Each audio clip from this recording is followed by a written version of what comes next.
الحمد لله رب العالمين وأشهد أن لا إله إلا الله وحده لا شريك له وأشهد أن محمدا عبده ورسوله صلى الله عليه وعلى آله وأصحابه أجمعين أما بعد. കഴിഞ്ഞ 2 ക്ലാസ്സുകളായിട്ട് നമ്മൾ അള്ളാഹുവിലുള്ള വിശ്വാസത്തെക്കുറിച്ചായിരുന്നു സംസാരിച്ചുകൊണ്ടിരുന്നത്. അൽ ഈമാനു ബി വജൂദില്ല, അള്ളാഹു തആല ഉണ്ട് എന്നതിൻ്റെ തെളിവുകൾ. തുടക്കത്തിൽ പറഞ്ഞിരുന്നു അള്ളാഹുവിൻ്റെ അസ്തിത്വം എന്ന് പറഞ്ഞാൽ എന്താണ്? ഉണ്ടായിരിക്കൽ, എക്സിസ്റ്റൻസ്. അതിന് പലതരത്തിലുള്ള തെളിവുകളുണ്ട്. ഒന്നാമത്തെ തെളിവ് മനുഷ്യൻ്റെ ഫിത്രത്താണ്. എല്ലാ മനുഷ്യൻ്റെയും ഉള്ളിൽ അങ്ങനെയുള്ള ഒരു വിശ്വാസമുണ്ട്. തനിക്കൊരു സൃഷ്ടാവുണ്ട് എന്ന വിശ്വാസം, ഈ ലോകത്തിനൊരു സൃഷ്ടാവുണ്ട് എന്ന വിശ്വാസം. അതാണ് ഏറ്റവും ശക്തമായ തെളിവ്. മനുഷ്യൻ്റെ ഉള്ളിലുള്ള വിശ്വാസം, എല്ലാ മനുഷ്യർക്കും ജന്മനാ കിട്ടുന്ന ബോധം, അതിനാണ് ഫിത്രത്ത് എന്ന് പറയുന്നത്. അതുപോലെ അഖ്ലിയായ, ബുദ്ധി കൊണ്ട് ആലോചിച്ചാൽ നമുക്ക് ബോധ്യപ്പെടുന്ന തെളിവുകളുണ്ട് എന്ന് നമ്മൾ പറഞ്ഞു.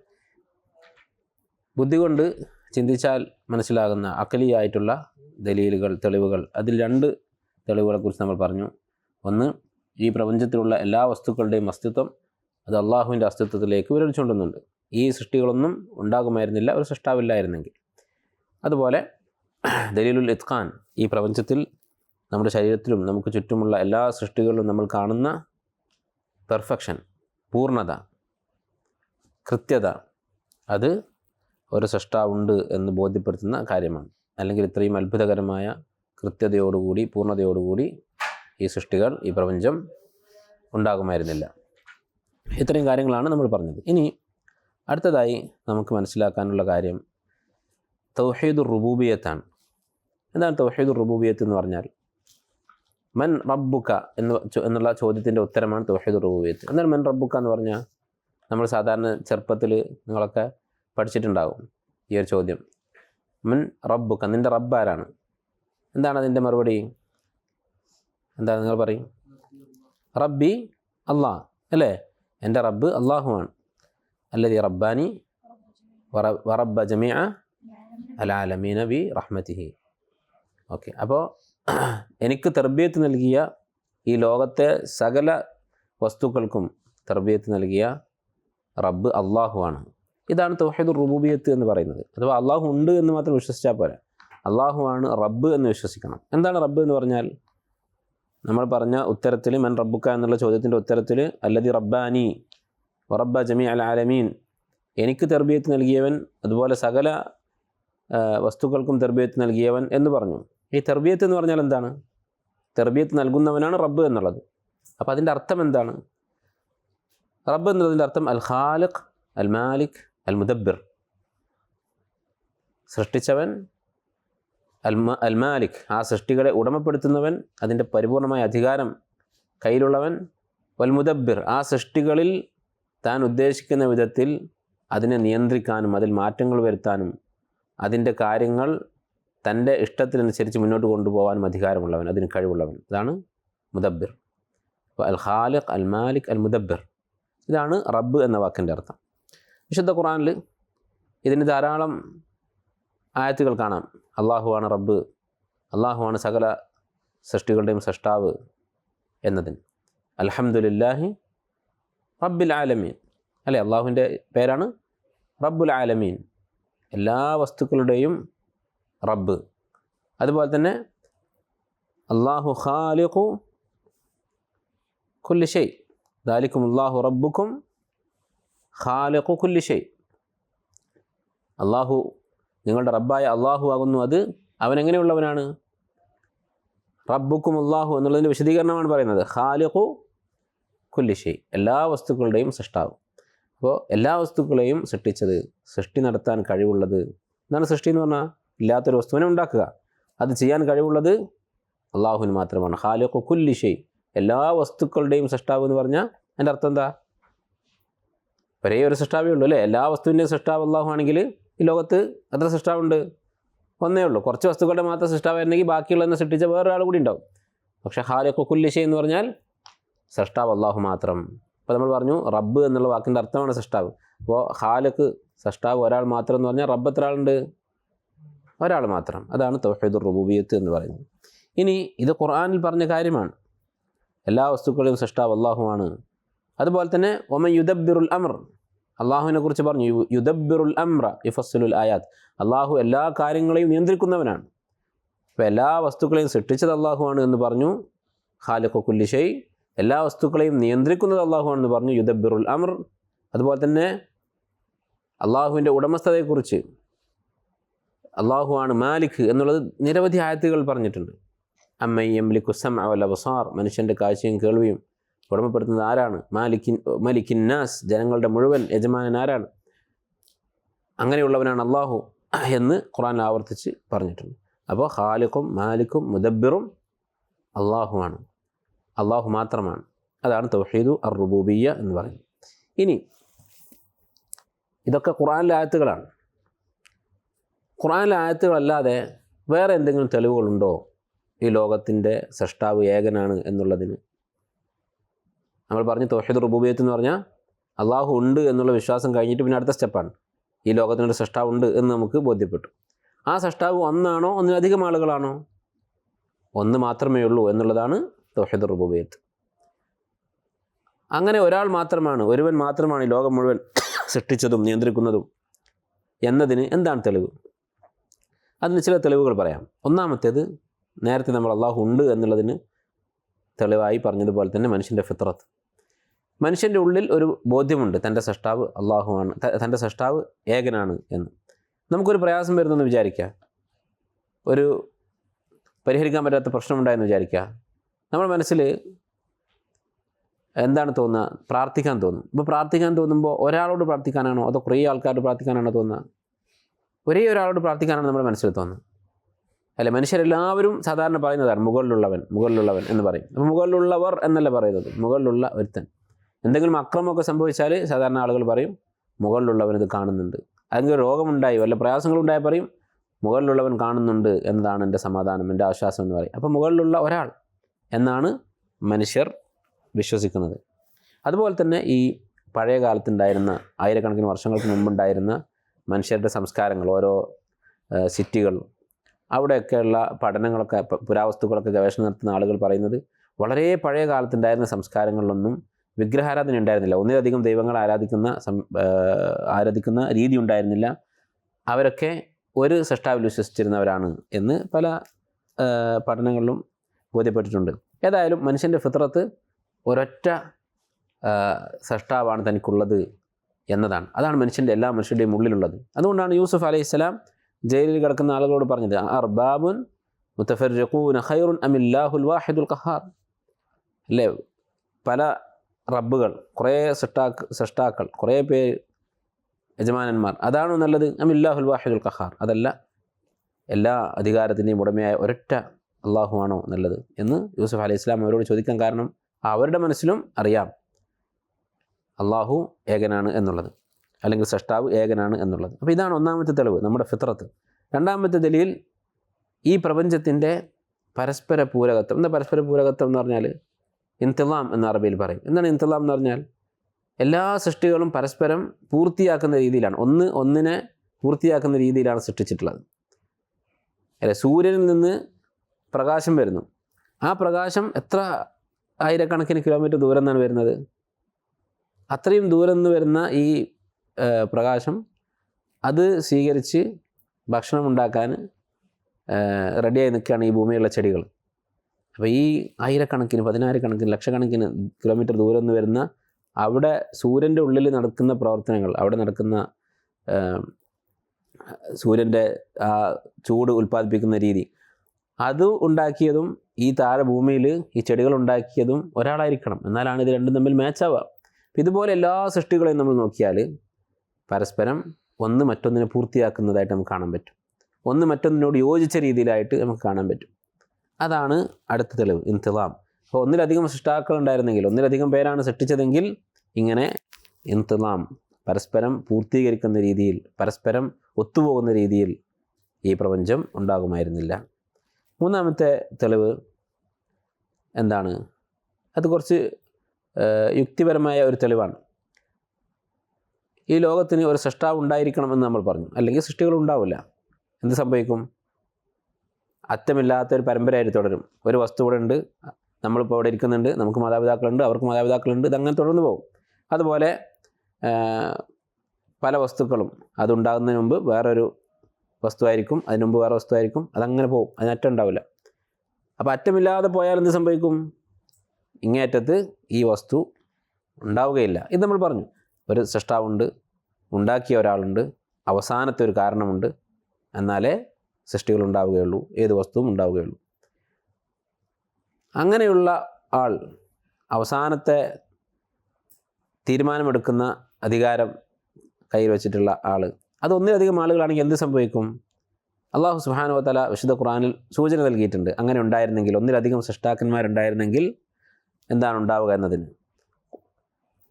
സൂറത്ത് മുഅ്മിനൂനിൽ അമിത്തഖദു ആലിഹത മിനൽ അർദി ഹും യൻശുറൂൻ ലൗ കാന ഫീഹിമാ ആലിഹത്തുൻ ഇല്ലല്ലാഹു ലഫസദത ഫസുബ്ഹാനല്ലാഹി അമ്മാ യസിഫൂൻ. ഫസുബ്ഹാനല്ലാഹി റബ്ബിൽ അർശി അമ്മാ യസിഫൂൻ. അതല്ല, വേറെ ആയത്തുണ്ടല്ലോ, ലൗ കാന ഫീഹിമാ ആലിഹത്ത് അല്ല അമിത്തഖദ മത്തഖദ അല്ലാഹു മിൻ വലദിൻ. സൂറത്ത് മുഅ്മിനൂൻ തന്നെ അല്ലേ, മത്തഖദ അല്ലാഹു മിൻ വലദിൻ, അള്ളാഹു ഒരു സന്താനത്തെ സ്വീകരിച്ചിട്ടില്ല. വമാ കാന മഅഹു മിൻ ഇലാഹ്, അവൻ്റെ കൂടെ മറ്റൊരു ഇലാഹില്ല. അങ്ങനെ ഉണ്ടായിരുന്നെങ്കിൽ എന്ത് സംഭവിക്കുമായിരുന്നു? ഇദൽ ലദഹബ കുല്ലു ഇലാഹിൻ ബിമാ ഖലഖ് വലഅല ബഅദുഹും അലാ ബഅദ്. അങ്ങനെ ഒന്നിലധികം സൃഷ്ടാക്കന്മാരുണ്ടായിരുന്നെങ്കിൽ ഓരോരുത്തരും അവനവൻ സൃഷ്ടിച്ചതിനെ എടുത്തുകൊണ്ട് പോകുമായിരുന്നു. അങ്ങനെ അവർ തമ്മിൽ ഏറ്റുമുട്ടുമായിരുന്നു. വലഅല ബഅദുഹും അലാ ബഅദ്, അതിൽ ഒരാൾ മറ്റൊരാളെ തോൽപ്പിക്കാൻ ശ്രമിക്കുമായിരുന്നു. എന്താണ് ഇവിടെ പറയുന്നത്? ഈ ആയത്ത് വിശദീകരിച്ചുകൊണ്ട് ചില പണ്ഡിതന്മാർ പറഞ്ഞിട്ടുള്ളത്, ഒന്നിലധികം സൃഷ്ടാക്കന്മാരുണ്ടായിരുന്നെങ്കിൽ എന്ത് സംഭവിക്കും? സൃഷ്ടാവാണെങ്കിൽ എന്ത് വേണം? എല്ലാവിധ ശക്തിയും ഉള്ളവനായിരിക്കണം, എന്തിനും പറ്റുന്നവനായിരിക്കണം. കാരണം അത്രയും സങ്കീർണവും അത്രയും അത്ഭുതകരവുമാണ് ഈ ലോകം എന്ന് പറയുന്നത്. ഇതൊക്കെ സൃഷ്ടിക്കണമെങ്കിൽ അങ്ങേയറ്റത്തെ പരിപൂർണമായ കഴിവുകളുള്ളവനാണ്. അപ്പോൾ എന്തിനും കഴിയുന്ന രണ്ടാളുകൾ ഉണ്ടായാലും എന്ത് സംഭവിക്കും?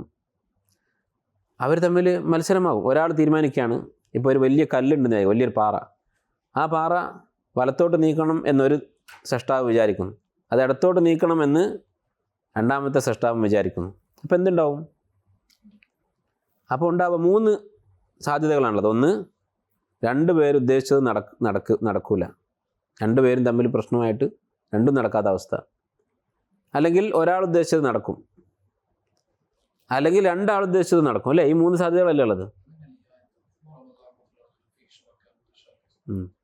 അതെ,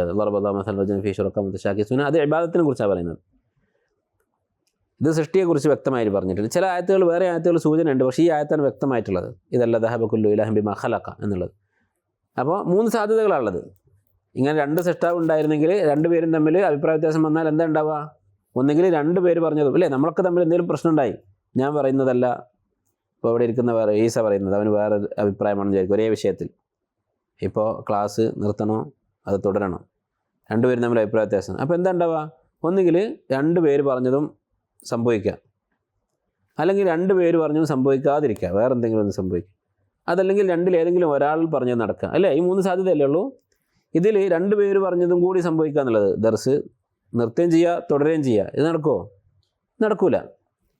2 പേര് പറഞ്ഞതും സംഭവിക്കാതിരിക്കുക, എന്താണ്? തുടരുകയും വേണ്ട, നിർത്തുകയും വേണ്ട, അങ്ങനെ സംഭവിക്കുമോ? അതും ഇല്ലാത്തൊരു സാധനമാണ്. ഒരേ സമയത്ത് ക്ലാസ് നിർത്തുകയും ചെയ്യുക, തുടരുകയും ചെയ്യുക, അല്ലെങ്കിൽ ഒരേ സമയത്ത് നിർത്താതിരിക്കുകയും ചെയ്യുക, തുടരാതിരിക്കുകയും ചെയ്യുക, എങ്ങനെ നടക്കുമോ? നടക്കില്ല. പിന്നെയുള്ളത് എന്താണ്? 2 പേരിൽ ഒരാൾ വിചാരിച്ചത് നടക്കുക, മറ്റേയാൾ പരാജയപ്പെടണം. അങ്ങനെ ആകുമ്പോൾ ഒരു പ്രശ്നമുണ്ട്. എന്താണ്? ഈ രണ്ടാമത്തെ ആൾ, അയാൾക്കൊരു കുറവുണ്ടല്ലേ? എന്തുകൊണ്ടാണ് അയാളുടെ തീരുമാനം നടക്കാതിരുന്നത്? മറ്റേ ആൾക്കാണ് ശക്തി കൂടുതൽ, അപ്പോൾ ഇയാൾക്ക് ശക്തി കുറവാണ്. അപ്പോൾ എല്ലാ ശക്തിയുടെയും ഉടമയായിരിക്കണം സൃഷ്ടാവ് എന്ന് പറഞ്ഞു. അപ്പോൾ ഇയാൾക്ക് ആ സ്ഥാനം നഷ്ടപ്പെട്ടില്ലേ? ഇയാൾക്കൊരു കുറവില്ലേ? ഓക്കെ. അപ്പോൾ അത് സംഭവിക്കാൻ പറ്റുകയില്ല, ഒന്നിലധികം സൃഷ്ടാക്കന്മാരുണ്ടാവാൻ സാധിക്കുകയില്ല. ഇതാണ് അടുത്ത തെളിവ്. ഇതിൻ്റെ ചില തഫ്സീറുകളിലൊക്കെ കാണാം ദലീലു തമാനു എന്ന് പറയുന്നൊരു പേര്. എന്ന് പറഞ്ഞാൽ 2 പേരും അങ്ങോട്ടും ഇങ്ങോട്ടും തടയുക. മൻഉ എന്ന് പറഞ്ഞാൽ തടയുക. 2 പേരും അങ്ങോട്ടും ഇങ്ങോട്ടും തടയാൻ നിന്നാൽ എന്ത് സംഭവിക്കും? പ്രശ്നമാകും. അതുകൊണ്ട് തന്നെ അങ്ങനെ ഒരു അവസ്ഥ, അഥവാ ഒന്നിലധികം സൃഷ്ടാക്കന്മാരുള്ള അവസ്ഥ സാധ്യമല്ല എന്നുള്ള ഒരു തെളിവ്. ഇത് ചിലപ്പോൾ നിങ്ങൾക്ക് മനസ്സിലാക്കാൻ ചെറിയ പ്രയാസം ഉണ്ടാവും. മനസ്സിലാവുന്ന കാര്യങ്ങൾ മനസ്സിലാക്കുക. ഞാൻ വീഡിയോ കൂടി എടുക്കുന്നതുകൊണ്ടാണ് കുറച്ച് ചില കാര്യങ്ങളൊക്കെ പറയുന്നത്. ഇൻഷാ അല്ലാഹ് മനസ്സിലാകാത്ത കാര്യങ്ങൾ നിങ്ങൾക്ക് ക്ലാസ് കഴിഞ്ഞിട്ട് ചോദിക്കാം. എന്നാലും 90% നമുക്ക് മനസ്സിലാവുന്ന കാര്യങ്ങളായിരിക്കും, അതുകൊണ്ട് ശ്രദ്ധിക്കും. അടുത്തത് നാലാമത്തെ ഒരു തെളിവ്, ഇത് സാധാരണ നമ്മൾ ഉപയോഗിക്കുന്ന നിത്യജീവിതത്തിൽ ഉപയോഗിക്കുന്ന, അതുപോലെ തന്നെ സയൻസിലും മറ്റ് പഠനങ്ങളിലൊക്കെ ഉപയോഗിക്കുന്ന ഒരു റൂളാണ്. ഓക്കാംസ് റേസർ റൂൾ എന്ന് പറയും. ആ പേര് കേട്ടിട്ടൊന്നും പേടിക്കണ്ട, നമ്മളൊക്കെ ഉപയോഗിക്കുന്ന ഒരു സാധനമാണ്. എന്താണത്? അതായത് ഒരു സംഭവം നടന്നാൽ അതിന് പല സാധ്യതകളുണ്ടാവും എന്ന് വിചാരിക്കുക. ആ സംഭവം നടക്കാനുള്ള കാരണം ഉദാഹരണം പറയുമ്പോൾ വ്യക്തമാവും. ഒരു കാര്യം നടന്നു, അതെന്തുകൊണ്ട് നടന്നു, അതിന് കുറേ ഓപ്ഷൻസ് ഉണ്ടാവും, എ ബി സി ഡി, കുറേ സാധ്യതകളുണ്ടാവും, ചാൻസസ് ഉണ്ടാവും. അപ്പോൾ നമ്മളതിൽ ഏതാണ് സെലക്ട് ചെയ്യേണ്ടത്? ഏറ്റവും എളുപ്പമുള്ളത് എടുക്കണം. ഉദാഹരണം പറഞ്ഞാൽ വളരെ വ്യക്തമാവും. ഒരു ദിവസം നമ്മൾ രാവിലെ എഴുന്നേറ്റ് നോക്കുമ്പോൾ വീടിൻ്റെ മുറ്റത്ത് മണ്ണൊക്കെ നനഞ്ഞ് കിടക്കുന്നുണ്ട് എന്ന് വിചാരിക്കുക. അപ്പോൾ നമ്മളെന്താ വിചാരിക്കുക? നിങ്ങൾ പറയും, ആരോ വെള്ളം കൊണ്ടുവന്ന് വെച്ചത്, കാരണം അപ്പം മഴ കണ്ടിട്ടില്ല എന്നുണ്ട്. മഴ കണ്ടിട്ടുള്ള ആൾക്കാർ എന്താ വിചാരിക്കുക? പ്രത്യേകിച്ച് നമ്മൾ നടത്ത ആൾക്കാരാണെങ്കിൽ എന്താ വിചാരിക്കുക? ഗൾഫിലായി ചിന്തിച്ചാണ് നമ്മൾ എന്ത് വിചാരിക്കും? മഴ പെയ്തിട്ടുണ്ടെന്ന് വിചാരിക്കും അല്ലേ? ഒരാൾക്ക് വേണമെങ്കിൽ ചിന്തിക്കാം, എന്ത് ഇപ്പം പറഞ്ഞ പോലെ ആരോ കൊണ്ടുവന്ന് വെള്ളം വെച്ചാന്ന് വിചാരിക്കാം. വേണമെങ്കിൽ എന്ത് വിചാരിക്കുക? എവിടുന്നോ ഒരു ശൂന്യാകാശത്തു നിന്ന് ഒരു എന്താ പറയുക, ഈ അന്യഗ്രഹ ജീവികൾ എന്നൊക്കെ പറയുന്നത്, ഏലിയൻസ്, അങ്ങനത്തെ എന്തൊരു സാധനം ഇവിടെ വന്ന് അത് ഇവിടെ ഇറങ്ങിയിട്ട് ഇവിടെ വെള്ളം ഒഴിച്ച് പോയതാണെന്ന് വിചാരിക്കുക. ഇങ്ങനെയൊക്കെ പല പല സാധ്യതകളുണ്ട്. പക്ഷെ നമ്മളിതിൽ ഏതാ എടുക്കുക? ഏറ്റവും എളുപ്പമായത്. ഒരാൾ കൊണ്ടുവന്ന് വെച്ചതെന്ന് പറഞ്ഞാലും കുഴപ്പമില്ല, അതും എളുപ്പമുള്ള കാര്യം തന്നെയാണ്. പക്ഷേ ഈ ബുദ്ധിമുട്ടുള്ള, കുറച്ച് പ്രയാസമുള്ള കാര്യം, ആരോ ഹെലികോപ്റ്റർ വന്നിട്ട് അങ്ങോട്ട് വെള്ളം സ്പ്രേ ചെയ്തതാണ്, ഇങ്ങനെയൊക്കെ പറയാൻ നിൽക്കരുത്. ഏറ്റവും എളുപ്പമുള്ളത് എടുക്കണം. അപ്പോൾ ഈ ലോകത്തിനൊരു സൃഷ്ടാവുണ്ട് എന്നത് ഉറപ്പാണ്. ആ സൃഷ്ടാവ് 2 ആളോ 10 ആളോ അല്ലെങ്കിൽ ഒരു സംഘം ആൾക്കാരോ ആണോ എന്ന് ആലോചിച്ച് തലപോക്കേണ്ട കാര്യമില്ല. അത് കൂടുതൽ ബുദ്ധിമുട്ടുള്ള സാധ്യതകളാണ്. അപ്പോൾ ഏറ്റവും എളുപ്പമുള്ള എന്താണ്? ഒരു സൃഷ്ടാവ് ഉണ്ടായിരിക്കുക എന്നുള്ളത്. അതിൻ്റെ അർത്ഥം എപ്പോഴും എളുപ്പമുള്ള അഭിപ്രായം എടുക്കണം എന്നാണ്. അല്ല, എളുപ്പമുള്ളതല്ലാത്ത അഭിപ്രായങ്ങൾക്ക് വ്യക്തമായ തെളിവൊക്കെ ഉണ്ടെങ്കിൽ നമ്മൾ എടുക്കും. പക്ഷേ സാധാരണഗതിയിൽ എന്താ ചെയ്യേണ്ടത്? ബേസിക് റൂൾ എന്താണ്? അസൽ എന്താണ്? ഏറ്റവും എളുപ്പമുള്ളത് എടുക്കുക എന്നുള്ളതാണ്. അപ്പോൾ ആ നിലയ്ക്ക് ചിന്തിക്കുമ്പോഴും ഒരു സൃഷ്ടാവിൻ്റെ ആവശ്യമേ ഉള്ളൂ. അതുപോലെ 5ാമത്തെ തെളിവ് വഹി, ഖുർആൻ അല്ലാഹു തആല പറഞ്ഞത് നമ്മൾ കണ്ടു. അല്ലാഹു ഖാലിഖു കുല്ലി ഷൈ. അതുപോലെ തന്നെ അലാ ലഹുൽ ഖൽഖു വൽ അംർ, അവൻ്റേതാണ് സൃഷ്ടിപ്പിനുള്ള അധികാരം, അവനാണ് കൽപ്പിക്കാനുള്ള അധികാരം. അപ്പോൾ സൃഷ്ടിയും കൽപ്പനയും അള്ളാഹുവിന് മാത്രം അധികാരമുള്ള കാര്യങ്ങളാണ്. അപ്പോൾ ഒരാൾക്ക് വേണമെങ്കിൽ സംശയം തോന്നാം, ഈ ഖുർആൻ അള്ളാഹിൻ്റെ കലാമാണെന്ന് വിശ്വസിക്കുന്ന ആൾക്കല്ലേ ഇത് തെളിവാവുള്ളൂ, ഇത് വിശ്വസിക്കാത്ത ആളല്ലേ നമ്മുടെ മുന്നിലിരിക്കുന്നത്. അപ്പോൾ ഇത് ഒരു തെറ്റായ തെളിവല്ലേ? അതായത് അള്ളാഹു ഉണ്ടെങ്കിലല്ലേ ഖുർആൻ അള്ളാഹിൻ്റെ കലാമെന്ന് പറയാൻ പറ്റുള്ളൂ. അപ്പോൾ ഈ ഖുർആൻ തന്നെ അള്ളാഹു ഏകനാണെന്നുള്ളൊരു തെളിവ് എങ്ങനെ എടുക്കുന്നത്? അപ്പോൾ ഖുർആൻ അള്ളാഹുവിൻ്റെ കലാമാണ് എന്നുള്ളത് നമുക്ക് വേറെ തെളിവുകളുണ്ട്. എന്താണ്? നബി സല്ലല്ലാഹു അലൈഹി വസല്ലമയുടെ ദലാഇലുൻ നുബുവ, നബി സല്ലല്ലാഹു അലൈഹി വസല്ലം നബിയാണ് എന്നുള്ളതിനുള്ള തെളിവുകൾ ധാരാളമുണ്ട്. അത് ഇൻഷാ അല്ലാഹ് നമുക്ക് പിന്നീട് ഒരിക്കലും വിശദീകരിക്കാം. അപ്പോൾ അങ്ങനെ സത്യസന്ധനാണ് നബി സല്ലല്ലാഹു അലൈഹി വസല്ലമ, സത്യം മാത്രം പറയുന്ന ആളാണ് എന്ന് നമുക്ക് പല തെളിവുകൾ കൊണ്ട് ബോധ്യപ്പെട്ട കാര്യമാണ്. അതുപോലെ നബി സല്ലല്ലാഹു അലൈഹി വസല്ലമ സ്വന്തം കഴിവ് കൊണ്ട് എഴുതാൻ പറ്റാത്ത കിതാബാണ് വിശുദ്ധ ഖുർആൻ. ഒരു സൃഷ്ടാവിൽ നിന്ന് മാത്രം ഇറങ്ങാൻ പറ്റുന്ന കിതാബാണ് വിശുദ്ധ ഖുർആൻ എന്നതിന് ധാരാളം തെളിവുകളുണ്ട്. അങ്ങനെയുള്ള ആ കിതാബിൽ പറയുന്ന കാര്യം വിശ്വസിച്ചേ പറ്റുകയുള്ളൂ. അതുകൊണ്ട് തന്നെ ഖുർആനിലെ ആയത്തുകളും നമുക്ക് അള്ളാഹു ഏകനാണ്, സൃഷ്ടാവ് ഏകനാണ് എന്നുള്ളതിൻ്റെ തെളിവാണ്. ഇത്രയുമാണ് തൗഹീദുർ റുബൂബിയ്യത്തിൻ്റെ പ്രധാനപ്പെട്ട തെളിവുകൾ. ഇനി അടുത്ത കാര്യം, അപ്പോൾ നമ്മൾ എന്താണ് റുബൂബിയ്യത്ത് എന്ന് പറഞ്ഞു? എന്താണ്? അള്ളാഹുവാണ് റബ്ബ് എന്ന് പറഞ്ഞാൽ അൽ ഖാലിഖ്, അൽ മാലിക്, അൽ മുദബ്ബിർ. ഇനി അതിൻ്റെ തെളിവുകൾ നമ്മൾ പറഞ്ഞു. ഒന്ന് ഫിത്രത്ത്, 2 ഈ പ്രപഞ്ചത്തിൻ്റെ ഇൻതിളാം, ഇതിൻ്റെ പരസ്പരം പൂർത്തിയാക്കുന്ന ഘടന. അതുപോലെ തന്നെ 3ാമത്തേത് എന്താണ്? ദലീലുത്തമാനു എന്ന് പറഞ്ഞു. ഒന്നിലധികം സൃഷ്ടാക്കളുണ്ടായിരുന്നെങ്കിൽ അവർ തമ്മിൽ പ്രശ്നമുണ്ടാകും. അപ്പോൾ ഒരാൾക്ക് വേണമെങ്കിൽ ചോദിക്കാം, അവർക്ക് പ്രശ്നമൊന്നും ഉണ്ടാക്കാതെ സഹകരിച്ചു പോയാൽ പോരെ? അത് പറ്റൂല. എന്തുകൊണ്ടാണ്? നമ്മൾ തമ്മിൽ സഹകരിക്കുന്നത് എന്തുകൊണ്ടാണ്? ഇപ്പോൾ ഞാൻ അംജദ് ഉസ്താദ് തന്നെ, ഞങ്ങൾ 2 പേരും പകുതിയാണ് ഇപ്പോൾ ഹൽക്കയിൽ ഖുർആൻ കേൾക്കുന്നത്. എന്തുകൊണ്ടാണ്? എന്നെ കൂടെ ഒറ്റ കഴിയില്ല, അതുകൊണ്ടല്ലേ. അല്ലെങ്കിൽ ആരും സഹകരിക്കില്ല. സ്വന്തമായിട്ട് കഴിവുള്ള ആളുകൾ അവനവന് കഴിയുന്ന കാര്യം ചെയ്യും. അപ്പോൾ ചില ആൾക്കാർക്ക് തോന്നുന്നുണ്ടാവും, കഴിവുണ്ടെങ്കിലും മടിയനായാലും മതിയല്ലോ. മടി എന്നുള്ളതും ഒരു കുറവല്ലേ, നക്സല്ലേ. അപ്പോൾ എന്തെങ്കിലും ഒരു കുറവുള്ളത് കൊണ്ടാണ് മനുഷ്യന്മാർ തമ്മിൽ സഹകരിക്കുന്നത്. അപ്പോൾ കുറവുകളില്ലാത്തവനായിരിക്കണം സൃഷ്ടാവ്. അതുകൊണ്ട് തന്നെ 2 സൃഷ്ടാവ് അസാധ്യമാണ്. 3ാമത്തേത് നമ്മൾ പറഞ്ഞു ഓക്കാംസ് റേസർ. എന്താണ്? ഒന്നിലധികം സാധ്യതകൾ ഉണ്ടാകുമ്പോൾ അതിൽ എളുപ്പമുള്ള സാധ്യതയാണ് നമ്മൾ എടുക്കേണ്ടത്. അങ്ങനെയാണ് നമ്മൾ ജീവിതത്തിൽ എല്ലാ കാര്യങ്ങളും മുന്നോട്ട് പോകുന്നത്. ഇപ്പോൾ നിങ്ങളൊരു ട്രാഫിക് ബ്ലോക്കിൽ നിൽക്കാമെന്ന് വിചാരിക്കാം. അപ്പോൾ നമ്മൾ മുന്നിൽ സിഗ്നലൊന്നും കാണുന്നില്ല, കുറേ ദൂരെ ആണ് വാഹനങ്ങൾ നിൽക്കുന്നത്, നീണ്ട നിരയാണ് മുന്നിൽ കാണുന്നത്. അപ്പോൾ നമുക്ക് എന്ത് വിചാരിക്കാം, മുന്നിൽ സിഗ്നൽ റെഡായിരിക്കും എന്ന് വിചാരിക്കാം. അല്ലെങ്കിൽ എന്തായിരിക്കാം, മുന്നിലൊരു ആക്സിഡൻ്റ് ആയിട്ട് അവിടെ റോഡ് ക്ലോസ് ചെയ്തിട്ടുണ്ടാവാം, സാധ്യതയുണ്ട്. അപ്പോൾ നമുക്ക് അങ്ങോട്ട് പോകാൻ പറ്റില്ല, തിരിച്ചു പോകേണ്ടി വരും. പക്ഷെ നമ്മൾ തിരിച്ചു പോവോ? ഇല്ല. കാരണം എന്താ, സിമ്പിളായിട്ടുള്ള സാധ്യത അവിടെ ഒരു സിഗ്നൽ റെഡായിരിക്കും എന്നുള്ളതാണ് സാധ്യത. അതില്ല എന്ന് ഉറപ്പായാൽ മാത്രമേ നമ്മൾ മറ്റു കാര്യങ്ങൾ ചിന്തിക്കുകയുള്ളൂ. അപ്പോൾ നിത്യജീവിതത്തിൽ നമ്മൾ ഉപയോഗിക്കുന്ന ഒരു നിയമമാണിത്. ഏറ്റവും എളുപ്പമുള്ള സാഹചര്യങ്ങൾ, ഏറ്റവും എളുപ്പമുള്ള വ്യാഖ്യാനങ്ങൾ വിശ്വസിക്കുക എന്നുള്ളത്. അഞ്ചാമത്തേത് വഹി, വിശുദ്ധ ഖുർആനിലും ഹദീസിലുമുള്ള തെളിവുകൾ. ഇനി മക്കത്തുള്ള മുശ്രിക്കുകൾ, നമുക്കറിയാം ഖുർആൻ ഇറങ്ങുന്ന സമയത്ത് മക്കയിലുണ്ടായിരുന്ന മുശ്രിക്കുകൾ, അവർ ഈ വിഷയത്തിൽ അവരുടെ നിലപാടെന്തായിരുന്നു? നബി സല്ലല്ലാഹു അലൈഹി വസല്ലമ ദഅവത്ത് ചെയ്യുന്ന സമയത്ത് മക്ക മുശ്രിക്കുകൾ, നബി സല്ലല്ലാഹു അലൈഹി വസല്ലമയുടെ എതിരാളികൾ, അവരുടെ വിശ്വാസം എന്തായിരുന്നു? അവർ വിശ്വസിച്ചിരുന്നോ തൗഹീദ് റുബൂബിയ്യത്തിൽ? വിശ്വസിച്ചിരുന്നു. എന്താ തെളിവ്? വലഇൻ സഅൽതഹും മൻ ഖലഖ അസ്സമാവാതി വൽ അർദ വസഖറ അശ്-ശംസ വൽ ഖമറ ലയഖൂലുന്ന അല്ലാഹ് ഫഅന്നാ യുഫകൂൻ. ആകാശഭൂമികൾ, സൂര്യചന്ദ്രന്മാർ, ഇതിനൊക്കെ സൃഷ്ടിച്ചത്, നിയന്ത്രിക്കുന്നത് ആരാണെന്ന് ചോദിച്ചാൽ ഫസയഖൂലുന അല്ലാഹ്, അല്ലാഹു ആണ് എന്ന് അവർ പറയും.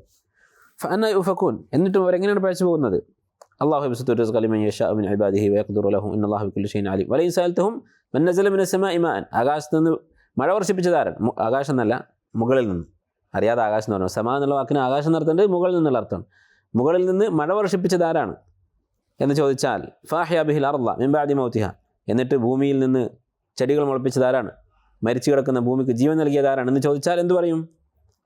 ലയഖൂലുന്ന അല്ലാഹ്, അല്ലാഹു ആണെന്ന് അവർ പറയും. ഖുൽ അൽഹംദുലില്ലാഹി ബൽ അക്സറുഹും ലാ യഅഖിലൂൻ. അൽഹംദുലില്ലാഹ്, അവരത് വിശ്വസിക്കുന്നത് നല്ലതാണ്. ചില ആളുകൾ ഈ ആയത്ത് വ്യാഖ്യാനിക്കുന്നത് അവർ അള്ളാഹ് എന്ന് പറയുന്നത് നമ്മുടെ അള്ളാഹ് അല്ല, വേറൊരു അള്ളാഹിനെ കുറിച്ചാണ് അവർ പറയുന്നത് എന്നാണ്. തൗഹീദ് എന്താണെന്ന് അറിയാത്ത, മനസ്സിലാവാത്ത ചില വിവരമില്ലാത്ത ആളുകൾ അങ്ങനെയാണ് പറയാറുള്ളത്. അത് ശരിയാണോ? അങ്ങനെയാണെങ്കിൽ ഖുൽ അൽഹംദുലില്ലാഹ് എന്ന് പറയേണ്ട ആവശ്യമില്ല, അല്ലേ? എന്തിനാണ് അൽഹംദുലില്ലാഹ് എന്ന് പറയുന്നത്? വേറെ അള്ളാഹ് ആണ് ഇതൊക്കെ സൃഷ്ടിച്ചതെന്ന് പറഞ്ഞിട്ട്. അപ്പോൾ അള്ളാഹു ആണ് സൃഷ്ടിച്ചത്, അവൻ മാത്രമാണ് സൃഷ്ടാവ് എന്ന് മക്കയിലെ മുശ്രിക്കുകളും വിശ്വസിച്ചിരുന്നു. ഇനി അതുകൊണ്ട് കാര്യമുണ്ടോ? ഇങ്ങനെ അള്ളാഹു മാത്രമാണ് സൃഷ്ടാവ് എന്ന് വിശ്വസിച്ചുകൊണ്ട്, തൗഹീദ് റുബൂബിയ്യത്ത് മാത്രം വിശ്വസിച്ചതുകൊണ്ട് കാര്യമുണ്ടോ? കാര്യമില്ല. എന്തുകൊണ്ടാണ്? മക്ക മുശ്രിക്കുകൾ വിശ്വസിച്ചിരുന്നു അള്ളാഹു മാത്രമാണ് സൃഷ്ടാവ്, എന്നിട്ടും അവരെക്കുറിച്ച് എന്താ പറഞ്ഞത്? ഇന്നല്ലദീന കഫറു മിൻ അഹ്ലിൽ കിതാബി വൽ മുശ്രിക്കീന ഫീ നാരി ജഹന്നമ ഖാലിദീന ഫീഹ ഉലൈക ഹും ശർറുൽ ബരിയ. അപ്പോൾ അവർ നരകത്തിലാണെന്നാണ് പറഞ്ഞത്. അള്ളാഹു മാത്രമാണ് സൃഷ്ടാവ് എന്ന് വിശ്വസിച്ചതുകൊണ്ട് ഒരാൾ നരകത്തിൽ നിന്ന് രക്ഷപ്പെടുകയില്ല, മുസ്ലിം ആവുകയില്ല. കാരണം മക്ക മുശ്രിക്കുകൾ അത് വിശ്വസിച്ചിരുന്നു, എന്നിട്ടും അവർ നരകത്തിലാണ് എന്നാണ് അള്ളാഹു തആല പറഞ്ഞത്. ഇനി എന്താണ് വേണ്ടത്? രക്ഷപ്പെടാൻ എന്താണ് വേണ്ടത്? അള്ളാഹു മാത്രമാണ് റബ്ബ് എന്ന് വിശ്വസിച്ചതുകൊണ്ട് മാത്രം കാര്യമില്ല. എന്ത് വേണം?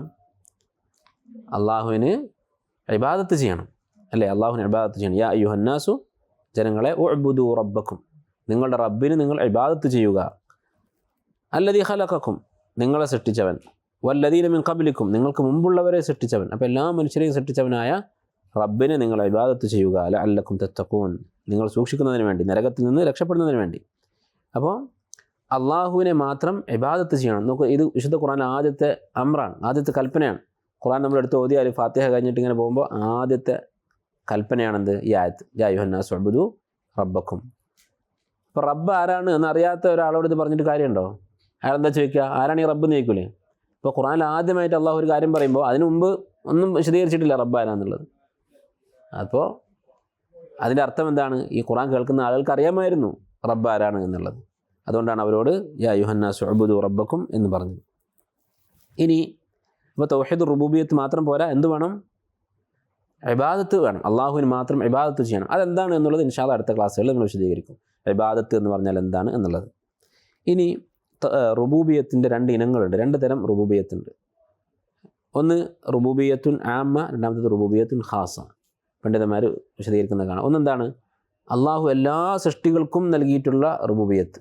ഞാൻ ശ്രദ്ധിക്കുന്നില്ല, ശ്രദ്ധിക്കുന്ന പോലെ ഇരിക്കും കേട്ടോ. ഒന്ന് റുബൂബിയ്യത്തുൻ ആമ്മ, എല്ലാ സൃഷ്ടികൾക്കും അള്ളാഹു നൽകിയിട്ടുള്ള റുബൂബിയ്യത്ത് എന്ന് പറഞ്ഞാൽ മുസ്ലിമാണെങ്കിലും കാഫിറാണെങ്കിലും മനുഷ്യനാണെങ്കിലും മൃഗങ്ങളാണെങ്കിലും എല്ലാവർക്കും ഭക്ഷണം നൽകുന്ന ആരാണ്? അള്ളാഹുവാണ്. മഴ പെയ്യിപ്പിക്കുമ്പോൾ ഈ മഴയുടെ ഗുണം എല്ലാവർക്കും കിട്ടുന്നു.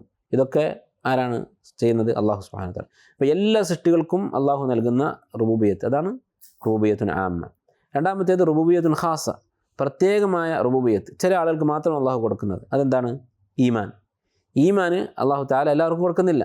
അവൻ തിരഞ്ഞെടുത്ത മുഅ്മിനീങ്ങളായ മുസ്ലിമീങ്ങളായ ആളുകൾക്ക് മാത്രമാണ് അള്ളാഹു ഈമാൻ കൊടുക്കുന്നത്. ഈമാൻ എന്ന് പറഞ്ഞാൽ അതിൽ ദീനിയായിട്ടുള്ള എല്ലാ കാര്യങ്ങളും പെട്ടു അല്ലേ. നമ്മളിപ്പോൾ ഖുർആൻ ഹിഫ്ലാക്കാൻ നോക്കുന്നു. ഈ ഹിഫ്ലാക്കാൻ നമുക്ക് തൗഫീഖ്, ഇങ്ങനെ ഒരു അവസരം ഉണ്ടാക്കുന്നത് ആരാണ്? അള്ളാഹുവാണ്. അത് പഠിക്കാനുള്ള ബുദ്ധി നമുക്ക് തരുന്നത്, പഠിക്കാനുള്ള ബോധം, പഠിക്കണം എന്നുള്ള ചിന്ത നമുക്ക് തന്നതാരാണ്? അള്ളാഹുവാണ്. അതുപോലെ എന്തൊരു ഖൈറാണെങ്കിലും അതൊക്കെ ഈമാനിൽപ്പെട്ടു. അപ്പോൾ ഈമാൻ നമുക്ക് നൽകുക എന്നുള്ളത് അത് അള്ളാഹുവിൻ്റെ റുബൂബിയത്തിൻ്റെ ഭാഗമാണ്. അതൊക്കെ നമ്മുടെ മനസ്സിലുണ്ടാക്കുന്നത് അള്ളാഹുവാണ്. അതുപോലെ നമ്മുടെ ശരീരത്തിന് ഇബാദത്തുകൾ ചെയ്യാനുള്ള ശക്തി നൽകുന്നത് അള്ളാഹുവാണ്. അതുകൊണ്ടാണ് വിശുദ്ധ ഖുർആനിൽ അമ്പിയാക്കളുടെ, നബിമാരുടെ പ്രാർത്ഥനകൾ നോക്കിയാൽ അതിലൊക്കെ എന്താണ് കാണുക? റബ്ബി ലാ തദർനി ഫർദൻ, അതുപോലെ തന്നെ റബ്ബി ജഅൽനി മുഖീമ സ്വലാത്തി, റബ്ബന ഇന്നക ആതൈത ഫിർഔന വമലഅഹു സീനതൻ. ഇങ്ങനെ റബ്ബന എന്ന് വിളിച്ചുകൊണ്ടാണ് വിശുദ്ധ ഖുർആനിലെ ദുആകൾ മുഴുവൻ. വലൈക്കും അസ്സലാം വറഹ്മത്തുള്ളാഹി വബറകാതുഹു. അൽഹംദുലില്ലാഹ് ഖൈർ. طيب ജസാക്കല്ലാഹു ഖൈർ. റബ്ബന എന്ന് വിളിച്ചുകൊണ്ടാണ് വിശുദ്ധ ഖുർആനിലെ ദുആകൾ മുഴുവനും, അമ്പിയാക്കളുടെ ദുആകൾ. അല്ലാത്തൊരു ദുആ പോലും കാണാൻ സാധിക്കില്ല. എന്തുകൊണ്ടാണ്? അവർ അള്ളാഹുവിനോട് ചോദിക്കുന്നത്, അള്ളാഹുവേ നീ ഞങ്ങൾക്ക് ഈമാൻ നൽകി അല്ലേ, ഞങ്ങൾക്ക് ഈമാൻ നൽകി, ദീൻ നൽകി, നുബുവത്ത് നൽകി, ഇൽമ് നൽകി. ഇങ്ങനെയുള്ള അള്ളാഹു സുബ്ഹാനഹു വ തആല, അങ്ങനെയുള്ള റബ്ബേ നീ ഞങ്ങളെ സഹായിക്കണേ, ഞങ്ങൾക്ക് ഇന്നത് തരണേ എന്നാണ് അവർ ചോദിക്കുന്നത്. അതുകൊണ്ട് ഇങ്ങനെയുള്ള രണ്ട് തരത്തിലുള്ള റുബൂബിയത്ത് അള്ളാഹുവിനുണ്ട്. അവസാനമായി റുബൂബിയത്തുമായിട്ട് ബന്ധപ്പെട്ട ഒരു സംഗതി, റുബൂബിയത്തിൻ്റെ പൂർണ്ണത. റുബൂബിയത്ത് രണ്ട് തരത്തിലുണ്ട്. റുബൂബിയത്തിലുള്ള വിശ്വാസം, അള്ളാഹുവാണ് റബ്ബ് എന്ന് നമ്മളെല്ലാവരും വിശ്വസിക്കുന്നുണ്ട്. പക്ഷെ നമ്മുടെ കൂട്ടത്തിൽ ഈ വിശ്വാസത്തിൻ്റെ കാര്യത്തിൽ രണ്ട് തരത്തിലുള്ള ആളുകളുണ്ടാകും. ഒരു വിഭാഗം അള്ളാഹുവാണ് എൻ്റെ റബ്ബ്, അള്ളാഹുവാണ് എല്ലാം സൃഷ്ടിച്ചത്, അവനാണ് എല്ലാം നിയന്ത്രിക്കുന്നത് എന്ന് വിശ്വസിക്കുന്നുണ്ടാകും. അത് വിശ്വസിക്കാത്തവൻ മുസ്ലിമല്ല. അപ്പം മുസ്ലിങ്ങൾ എല്ലാവരും അതിൽ വിശ്വസിക്കുന്നുണ്ട്. പക്ഷേ റുബൂബിയത്തിൻ്റെ കമാലുണ്ട്. ഇത് റുബൂബിയത്തിൻ്റെ അസ്ലാണ്. റുബൂബിയത്തിൻ്റെ കമാൽ, പൂർണ്ണത എന്താണ്? അള്ളാഹുവിൻ്റെ അനുവാദത്തോടു കൂടി അല്ലാതെ ഒരു അനക്കവും എൻ്റെ ജീവിതത്തിൽ നടക്കുകയില്ല എന്ന് ഉറച്ചു വിശ്വസിക്കുക, യഖീൻ. അതാണ് റുബൂബിയത്തിൻ്റെ കമാൽ, പൂർണ്ണത. അതെപ്പോഴാണ് നമുക്കുണ്ടോ എന്ന് മനസ്സിലാവുക? അതാണ് തവക്കുൽ എന്ന് പറയുന്നത്. എന്താ തവക്കുൽ എന്ന് പറഞ്ഞാൽ? റുബൂബിയത്തിലുള്ള വിശ്വാസത്തിൻ്റെ പൂർണ്ണതയാണ് കമാലു തവക്കുൽ, പൂർണ്ണമായ തവക്കുൽ. പൂർണ്ണമായ തവക്കുൽ എന്ന് പറഞ്ഞാൽ എന്താ? വിശ്വാസനം പറഞ്ഞു, അൻ തഅലമ അന്നമാ അസാബക ലം യകുൻ ലിയുഖ്തിഅക വമാ അഖ്തഅക ലം യകുൻ ലിയുസീബക. നിൻ്റെ ജീവിതത്തിൽ എന്തൊക്കെ സംഭവിച്ചിട്ടുണ്ടോ അത് ഒരിക്കലും നിന്നെ വിട്ടു പോകാൻ ഉള്ളതല്ല. നമുക്കിഷ്ടമില്ലാത്തൊരു സംഭവം നടന്നു, അത് നമ്മൾ വിചാരിക്കും, എങ്ങനെ സംഭവിച്ചു പോയല്ലോ, ഞാൻ അവിടെ പോയിട്ടില്ലായിരുന്നെങ്കിൽ, അങ്ങനെ ചെയ്തിട്ടില്ലായിരുന്നെങ്കിൽ, അല്ലെങ്കിൽ ഇന്ന കച്ചവടം ചെയ്തിട്ടില്ലായിരുന്നെങ്കിൽ, ഇങ്ങനെ പല കാര്യങ്ങൾ നമ്മൾ പറയും. ഒരു ആക്സിഡൻറ്റ് നടന്നാൽ അങ്ങോട്ട് പോവാതിരുന്നെങ്കിൽ, ഇങ്ങനെ പല കാര്യങ്ങൾ നമ്മൾ പറയും. അങ്ങനെ പറയാതിരിക്കുക. നമ്മുടെ ജീവിതത്തിൽ എന്ത് സംഭവിച്ചാലും തഅലമ അന്നമ അസാബക, നിന്നെ ബാധിച്ച കാര്യം ലം യകുൻ ലിയുഖ്തിഅക, നിന്നെ വിട്ടു പോകാനുള്ളതല്ല. അത് നീ എവിടെ പോയാലും നിന്നെ ബാധിക്കാൻ അള്ളാഹു തീരുമാനിച്ചതാണ്. വമാ അഖ്തഅക, നിന്നെ വിട്ടുപോയ കാര്യം, നിന്നെ ബാധിക്കാതെ പോയത്, അഥവാ എന്തെങ്കിലും ഖൈർ, നമ്മൾ ഇഷ്ടപ്പെടുന്നൊരു കാര്യം, ഒരു ജോലി നമുക്ക് നഷ്ടപ്പെട്ടു, അല്ലെങ്കിൽ മാർക്ക് കുറഞ്ഞു പോയി, അല്ലെങ്കിൽ വേറെ എന്ത് കാര്യമാണെങ്കിലും നമ്മൾ ജീവിതത്തിൽ ഇഷ്ടപ്പെടുന്ന ഒരു കാര്യം നമുക്ക് നഷ്ടപ്പെട്ടാൽ ലം യകുൻ ലിയുസീബക, അത് നിനക്ക് വിധിച്ചിട്ടുള്ളതല്ല, നിനക്ക് വേണ്ടി അള്ളാഹു എഴുതി വെച്ചിട്ടുള്ളതല്ല എന്ന കാര്യം ഉറപ്പിക്കുക. അതാണ് തവക്കുൽ എന്ന് പറയുന്നത്. ഇതാണ് റുബൂബിയത്തിൻ്റെ പൂർണ്ണത. അതുകൊണ്ടാണ് ഏത് മുസീബത്തിൻ്റെ സന്ദർഭത്തിലാണെങ്കിലും ഈമാൻ ഉറച്ചിട്ടുള്ള ആളുകൾ എന്ത് ചെയ്യും? അള്ളാഹുവിനെ ഓർത്ത് തവക്കുലാക്കും. മൂസാ നബി അലൈഹി സ്വലാം ബനു ഇസ്രായേലിനെയും കൊണ്ട്, തൻ്റെ കുടുംബക്കാരെയും കൊണ്ട് ഓടിപ്പോവുകയാണ് ഫിറോനെ പേടിച്ചിട്ട് അല്ലേ. ഫിറോന് ഇവരെ കൊന്നുകൊണ്ടിരിക്കുകയാണ്, ഓരോ കുട്ടി ജനിക്കുമ്പോഴും കൊല്ലുകയാണ്. അപ്പോൾ അവരെ രക്ഷപ്പെടുത്താൻ വേണ്ടി പോവാണ് മൂസാ നബി അലൈഹി സ്വലാം. മിസ്രിൽ നിന്ന് ഫലസ്തീനിലേക്കാണ് പോകുന്നത്. അപ്പോൾ കടലിൻ്റെ അടുത്തെത്തിയപ്പോൾ എന്തുണ്ട്? കടലിൻ്റെ അടുത്തെത്തിയപ്പോൾ ബാക്കിൽ ഫിറോൻ. അപ്പോൾ മൂസാ നബി അലൈഹി സ്വലാം പറഞ്ഞത് എന്താണ്? യാ ഖൗമി ഇൻ കുൻതും ആമൻതും ബില്ലാഹി ഫഅലൈഹി തവക്കലു. അത് മുമ്പ് പറഞ്ഞതാണ്. കടലിൻ്റെ തൊട്ട് മുന്നിലെത്തിയപ്പോൾ മൂസാ നബി അലൈഹി സ്വലാം പറഞ്ഞ ഒരു ആയത്തുണ്ട്. അതെന്താണ്? അതിന് മുമ്പത്തെ ആയത്ത് എന്താണ്? ഫലമ്മ തറാ അൽ ജംആനി, ഈ രണ്ട് കൂട്ടരും തമ്മിൽ കണ്ടുമുട്ടിയപ്പോൾ, അതായത് ഫിറോനും കൂട്ടരും പിടിക്കാൻ വരുന്നുണ്ട്. മൂസാ നബി അലൈഹി സ്വലാം കൂടെയുള്ള ബനു ഇസ്രായേലും അവരടുത്തെത്തി. പിടിച്ചു കഴിഞ്ഞാൽ എന്താ സംഭവിക്കുക? എല്ലാവരെയും കൊല്ലും. അങ്ങനത്തെ സാഹചര്യത്തിൽ നമ്മളെത്തിയാലൊന്ന് ആലോചിച്ച് നോക്കുക നിങ്ങൾ. അപ്പോൾ മൂസാ നബി അലൈഹി സ്വലാമിൻ്റെ കൂടെയുള്ള സഹാബത്ത്, അദ്ദേഹത്തിൻ്റെ അനുയായികൾ, അവർ പേടിച്ചു. ഖാല അസ്ഹാബു മൂസ ഇന്നാ ലമുദ്റകൂൻ, ഒരു മുട്ടായി കാല അസ്ഹാബ് മൂസ ഇന്നാ ലമുദ്റഖൂൻ, നമ്മളെ പിടിച്ചു ഉറപ്പായി എന്ന് പറഞ്ഞു. അപ്പോൾ മൂസാ നബി അലൈഹി സ്വലാം പറഞ്ഞത് എന്താണ്? ഖാല കല്ല ഇന്ന മഅയ റബ്ബി, എൻ്റെ കൂടെ എൻ്റെ റബ്ബുണ്ട്, സയഹ്ദീൻ, അവൻ എനിക്കൊരു വഴി കാണിച്ചു തരും. ഇവിടെ യഹ്ദീൻ എന്ന് പറഞ്ഞാൽ രക്ഷപ്പെടാനുള്ള വഴിയാണ് ഉദ്ദേശിക്കുന്നത്. അള്ളാഹു എനിക്കൊരു വഴി കാണിച്ചു തരും. അതുപോലെ തന്നെ സംഭവിച്ചു. അതുപോലെ തന്നെ മുഹമ്മദ് നബി സല്ലല്ലാഹു അലൈഹി വസല്ലം ഖന്തഖ് യുദ്ധത്തിൻ്റെ സന്ദർഭത്തിൽ, എന്താണ് ഖന്തഖ് യുദ്ധം? ബദറും ഉഹദൊക്കെ കഴിഞ്ഞ് മക്ക മുശ്രിക്കുകൾ ഒരു അവസരം കാത്തിരിക്കുകയാണ് മുസ്ലിമീങ്ങളെ നശിപ്പിക്കാൻ. ബദറിലൊക്കെ അവരെ വലിയ വലിയ നേതാക്കന്മാരൊക്കെ മരിച്ചുപോയി. അപ്പോൾ അതിനൊക്കെ പ്രതികാരം ചെയ്യാൻ വേണ്ടി അവർ മക്കയിൽ നിന്ന് വരികയാണ്. അവർ വന്നപ്പോൾ എന്ത് ചെയ്തു? മദീനയിലുണ്ടായിരുന്ന ജൂതന്മാർ നബി സല്ലല്ലാഹു അലൈഹി വസല്ലമയുമായിട്ട് അവർ കരാറിലാണ്. മദീനയിൽ എന്തെങ്കിലും പ്രശ്നം ഉണ്ടായാലും ഒന്നിച്ച് നിൽക്കണം, പുറത്തുനിന്ന് ആരെങ്കിലും വന്ന് ആക്രമിച്ചാൽ ചതിക്കരുത് എന്നൊക്കെ കരാറുണ്ട്. പക്ഷേ ഇവരെന്ത് ചെയ്തു? ചതിച്ചു. ഇവർ ഈ മുശ്രിക്കുകളെ കൂടി അവർക്ക് വേണ്ട വിവരങ്ങളൊക്കെ കൊടുത്തു, അവർക്ക് യുദ്ധത്തിന് വേണ്ട സഹായങ്ങളൊക്കെ ചെയ്തു കൊടുക്കാൻ തുടങ്ങി. അങ്ങനെ നബി സല്ലല്ലാഹു അലൈഹി വസല്ലം കുടുങ്ങി. നബി സല്ലല്ലാഹു അലൈഹി വസല്ലം സഹാബത്തും എന്ത് ചെയ്യണമെന്ന് അറിയാതെ നിൽക്കുന്ന അവസ്ഥയാണ്. അവരിങ്ങോട്ട് എത്തിയാൽ ഇതുപോലെ, അതുപോലെ തന്നെ പല കബീലകളും, മക്കയിലെ മുശ്രിക്കുകൾ മാത്രമല്ല പരിസര പ്രദേശങ്ങളൊക്കെ ഉണ്ടായിരുന്ന പല കബീലകളും ഒന്നിച്ചാണ് വരുന്നത്. അവരെത്തിക്കഴിഞ്ഞാൽ മദീനയിലുള്ള എല്ലാ മുസ്ലിങ്ങളെയും കൊല്ലാൻ വേണ്ടി ഒരുങ്ങിയിട്ടാണ് അവർ വരുന്നത്. അപ്പോൾ എന്ത് ചെയ്തു? സൂറത്തുൽ അഹ്സാബിലെ അതിനകത്ത്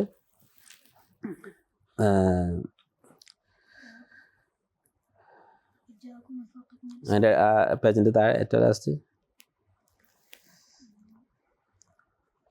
لقد كان لكم في رسول الله أسوة حسنة لمن كان يرجو الله واليوم الآخر.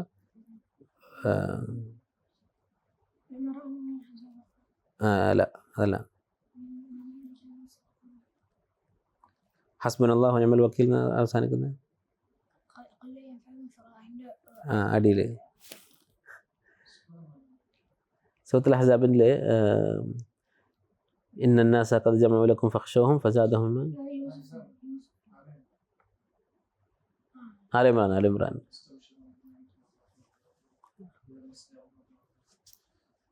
الذين استجابوا لله ورسوله من بعد ما أصابهم الذين يحسبون واتقوا أجر عظيم الذين قال لهم الناس إن الناس قد جمعوا لكم الذين قال لهم الناس ജനങ്ങൾ അവരോട് പറഞ്ഞു الذين قال لهم الناس إن الناس قد جمعوا لكم, നിങ്ങൾക്ക് എതിരെ ഇതാ ഒരുപാട് സംഘം ചേർന്ന ആളുകൾ വന്നിട്ടുണ്ട്. ഈ യുദ്ധത്തിൻ്റെ പേര് തന്നെ ഖന്തഖ് യുദ്ധത്തിന് ഗസ്വത്തുൽ അഹ്സാബ് എന്നുള്ള പേരുണ്ട്. എന്താ കാരണം? എല്ലാ കൂട്ടരും കൂടി ഒരുമിച്ച്. അഹ്സാബ് എന്ന് പറഞ്ഞാൽ എന്താ? ഹിസ്ബുകൾ, ഒരുപാട് കൂട്ടങ്ങൾ, കൂട്ടമായിട്ട് എല്ലാ കബീലകളും ഒന്നിച്ചാണ് വരുന്നത്. അതുപോലെ മദീനയിലുള്ള യഹൂദികളും, ഇങ്ങനെ എല്ലാവരും കൂടെയാണ്. ഇന്നന്നാസ ഖദ് ജമഉ ലക്കും ഫഖ്ശൗഹും ഫസാദഹും ഈമാനൻ വഖാലു, അവർക്ക് ഈമാൻ കൂടുകയാണ് ചെയ്തത്. ഖാലു ഹസ്ബുനല്ലാഹു വനിഅമൽ വക്കീൽ, അള്ളാഹു മതി ഞങ്ങൾക്ക്, വനിഅമൽ വക്കീൽ, അള്ളാഹുവാണ് ഭരമേൽപ്പിക്കാൻ തവക്കുലാക്കാൻ ഏറ്റവും നല്ലവൻ എന്ന് അവർ പറഞ്ഞു. ഇതാണ് തവക്കുലിൻ്റെ പൂർണ്ണത. അപ്പോൾ നമ്മുടെ ജീവിതത്തിലും എന്തൊരു പ്രയാസം ഉണ്ടായാലും തവക്കുലാക്കുക. അള്ളാഹുവാണ് റബ്ബ്, അവനറിയാതെ ഈ ലോകത്തൊന്നും നടക്കില്ല, അവൻ തീരുമാനിച്ചത് നടക്കും, അവനോട് സഹായം തേടിയവനെ അവൻ സഹായിക്കും. അപ്പോൾ നിങ്ങൾ എന്ത് കാര്യം ചെയ്യുമ്പോഴും, ഇപ്പോൾ നിങ്ങൾക്ക് പഠിക്കാൻ പ്രയാസമുണ്ട്, എന്താ ചെയ്യേണ്ടത്? അള്ളാഹിനോട് പ്രാർത്ഥിക്കുക, എന്നിട്ട് പരിശ്രമിക്കുക. ഫസ്റ്റ് ടൈം ബില്ലാ വല താജസ്, അള്ളാഹുവിനോട് സഹായം തേടിയിട്ട് എന്ത് കാര്യം ചെയ്യാനുണ്ടോ അത് ചെയ്യുക. നിങ്ങൾക്ക് ജീവിതത്തിൽ ചെയ്യാനുള്ള എന്തൊരു കാര്യം, നിങ്ങൾക്ക് പ്രയാസകരമായി തോന്നുന്ന കാര്യം, അത് അള്ളാഹു എളുപ്പമാക്കിയാൽ സംഭവിക്കും. അതുകൊണ്ട് തന്നെ അള്ളാഹുൽ തവക്കുലാക്കിക്കൊണ്ട് ജീവിക്കുക. ഇതാണ് റുബൂബിയത്തിൻ്റെ പൂർണ്ണത. അപ്പോൾ നമ്മൾ പറഞ്ഞത് എന്താണ്? ഒന്നാമത് റുബൂബിയത്തിൻ്റെ അർത്ഥം എന്താണെന്ന് പറഞ്ഞു, അതിൻ്റെ തെളിവുകൾ എന്തൊക്കെയാണെന്ന് പറഞ്ഞു. മക്ക മുശ്രിക്കുകൾ റുബൂബിയത്തിൽ വിശ്വസിച്ചിരുന്നോ ഇല്ലേ എന്നുള്ള കാര്യം പറഞ്ഞു. അത് വിശ്വസിച്ചതുകൊണ്ട് മാത്രം കാര്യമുണ്ടോ ഇല്ലേ എന്ന് പറഞ്ഞു. പിന്നെ റുബൂബിയത്തിൻ്റെ ഇനങ്ങൾ എന്തൊക്കെയാണ്? രണ്ട് തരം റുബൂബിയത്ത്. എന്താണ് റുബൂബിയത്തുൽ ഖാസ എന്ന് പറഞ്ഞാൽ? എന്താണ് അത്? എന്താണ് അള്ളാഹ് കൊടുക്കുന്നത്? ചിലർക്ക് മാത്രം ഈമാൻ. എല്ലാവരും പറയുന്നുണ്ടല്ലേ?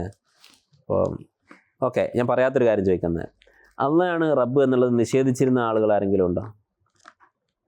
മക്ക മുശ്രിക്കുകൾക്ക് വിശ്വാസം ഉണ്ടായിരുന്നു എന്ന് പറഞ്ഞു. നിഷേധിച്ചിരുന്ന ആളുകൾ ആരാണ്? ഇബ്രാഹിം നബി അലൈഹി സ്വലാമിൻ്റെ കൗമ? ഇല്ല, നിഷേധിച്ചിട്ടില്ല.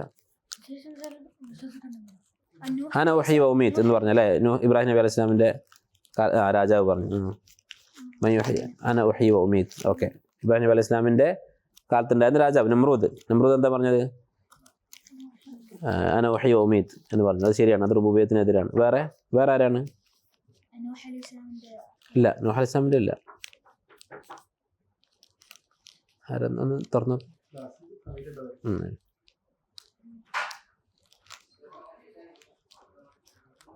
വേറെ ആരാണ് റുബൂബിയത്ത് നിഷേധിച്ചിട്ടുള്ളത്? ഫിറഔൻ അല്ലേ? അന റബ്ബുക്കുമുൽ അഅല. ലൂത്ത് അലൈഹിസ്സലാമിൻ്റെ കോമ അവരെന്താ പറഞ്ഞത്? ഇല്ല.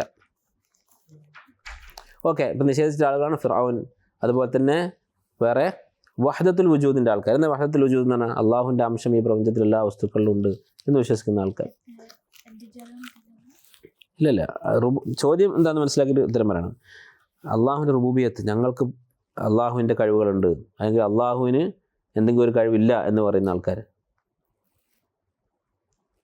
വഹദത്തുൽ വജൂദ് എന്ന് പറഞ്ഞാൽ എന്താ? അള്ളാഹിൻ്റെ അംശം എല്ലാ വസ്തുക്കളിലും ഉണ്ടെന്ന് പറയുന്നത്. അപ്പോൾ എല്ലാ വസ്തുക്കളും അള്ളാഹിൻ്റെ പോലെയായി. ശരി.